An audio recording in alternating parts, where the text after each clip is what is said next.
आज जिंदगी लाइव है मसूरी की Lal Bahadur Shastri National Academy of Administration में।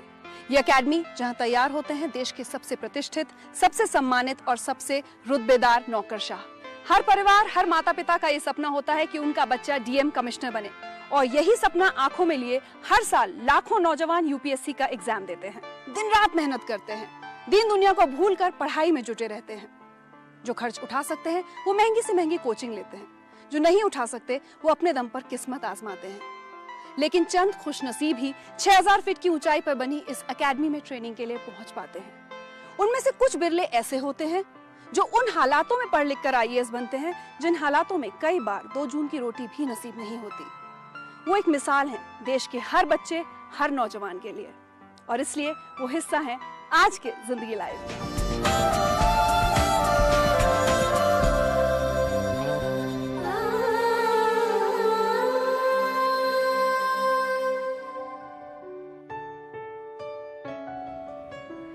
ये खेत कभी प्रेम कुमार सिन्हा के हुआ करते थे। कहते हैं किसान अपने खेत को बेटे से भी बढ़कर प्यार करता है, लेकिन सोचिए वो भी क्या जुनून होता होगा कि एक किसान पिता अपने बेटे को पढ़ाने के लिए अपने खेत ही बेच दे, खुद के दिन बेगारी में बिताए, लेकिन बेटे का सबसे कीमती सपना ना टूटने दे। प्रेम कुमार ने बेटे इंद्रजीत को आईएएस बनाने की कीमत अपने खेत बेचकर चुकाई। वो अपनी किडनी तक बेचने के लिए तैयार थे, लेकिन बेटे इंद्रजीत ने ये नौबत नहीं आने दी। झारखंड के एक छोटे से गांव के एक छोटे से किसान का बेटा देश का सबसे बड़ा इम्तिहान पास कर गया।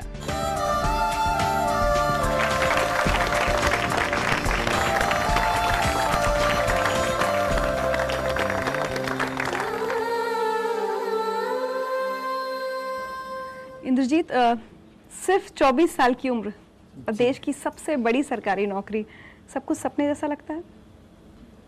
जी, ये एक सपना था, देखा गया, जो हमने 4वीं 5वीं कक्षा में देखा था। लेकिन काफ़ी सारी चीज़ें मेहनत के साथ जिस तरह से करते थे, लेकिन लगता था कि पूरा हो जाएगा।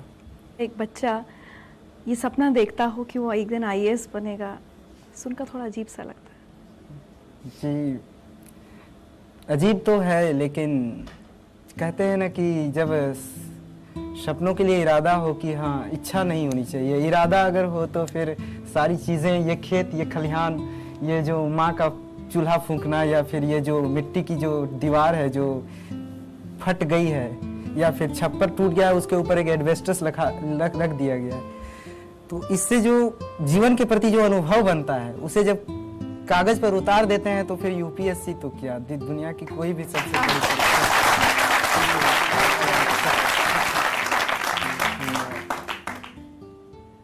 कब कैसे सोचा था आईएएस कुछ होता है, ये भी कैसे पता था? गांव में तो पता नहीं होता लोगों को। जी, एक्चुअली जब मैं 5वीं कक्षा का छात्र था तो उस समय एक चैप्टर हुआ करता था कि जिला प्रशासन।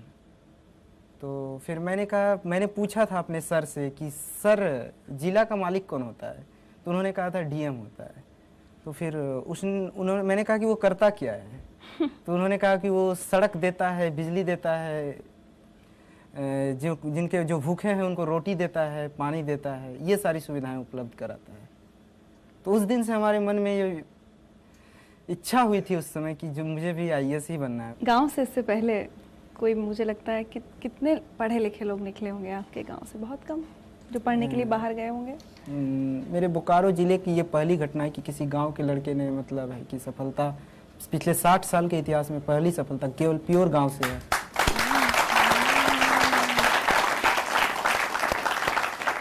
झारखंड से दिल्ली आए थे आप तैयारी करने के लिए? जी हाँ, ग्रेजुएशन करने के तुरंत बाद मैंने सोचा था कि दिल्ली जाके तैयारी किया जाए। दिल्ली में आके बहुत अच्छे मित्र मिले और जिनके साथ मिलके हमने तैयारी की, अच्छी रणनीति बनाई और सबका सहयोग लिया। मैं मानता हूँ कि यूपीएससी जो है सहयोग और संयोग 2 चीज़ की परीक्षा है। आज मैं आपके सामने हूँ, खुशी हो रही है। उधर देखिए। भैया, हम लोगों ने एक सपना देखा था, तुम्हें लाल बत्ती मिले, हमारा परिवार सुधरे, हम लोग भी अपने जो सामाजिक प्रतिबद्धता है, जो हम लोग चाहते हैं वो हमें मिले। बाबूजी ने तुम्हें हर वक्त कहा कि भैया, कि बेटा अपने सपनों की उड़ान को कमजोर मत होने दो, पंख फैला के उड़ो, जितना हो सकता है पढ़ाई और हमारी हो थोड़ी मोड़ी हो सकता है हमारी जो जरूरत है उसके भी समझौता किया गया, लेकिन उनके पढ़ाई के साथ कोई समझौता नहीं।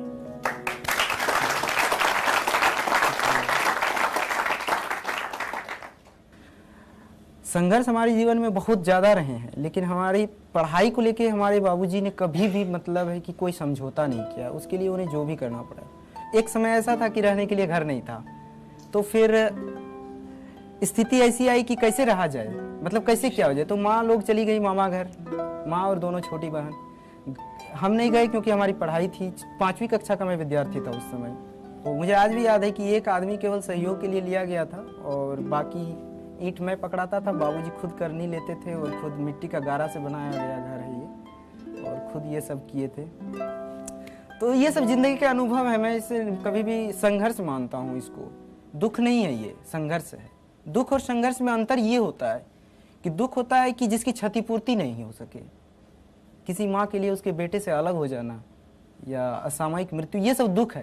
लेकिन ये तो जीवन के अनिवार्य अंग है, इसको संघर्ष कहते हैं, और संघर्ष हर एक के जीवन में है।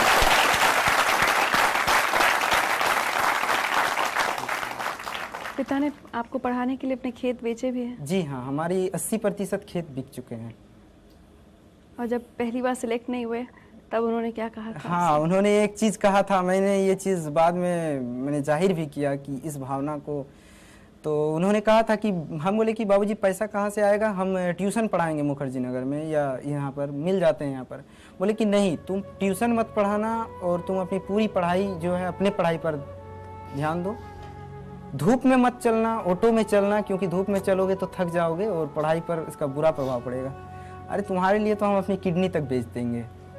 तो ये एक ऐसी बात थी जो मतलब है कि इस तरह की ये भावना इतनी महान है कि इस भावना के कारण हम कभी भी मतलब अपनी पढ़ाई, अपनी कमिटमेंट से पीछे नहीं हटे।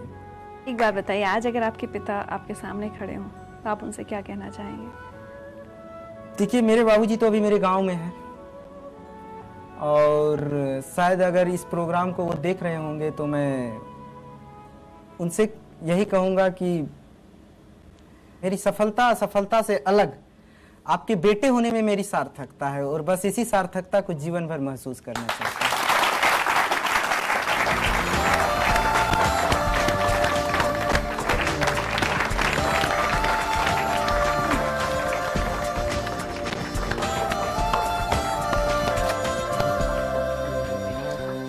ये तो सरप्राइज। प्रेम कुमार जी, हाँ बोलिए।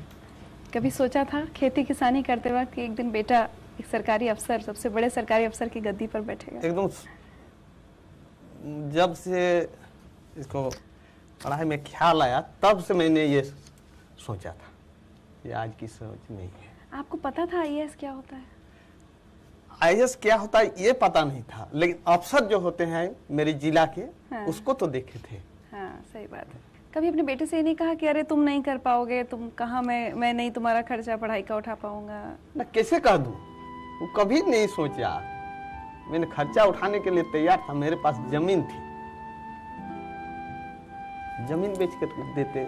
मेरे पिताजी ने मुझे मरने के बाद दिए।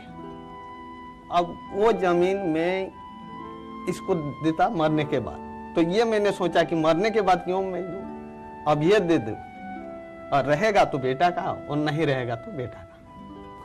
उधर देखिए। इंद्रजीत बेटा, कैसे हो आप? खाने पाने के ध्यान दीजिए। आप तुम्हारे लिए गुड़ रोटी बनाई है। आप ट्रेनिंग में ज़्यादा खाना पीना का ध्यान दीजिए। आज तुम्हारे लिए हम दुल्हन खज के रखे हैं, रिश्ता तय हुआ है। खाना आपको तैयारी गुड़ रोटी है।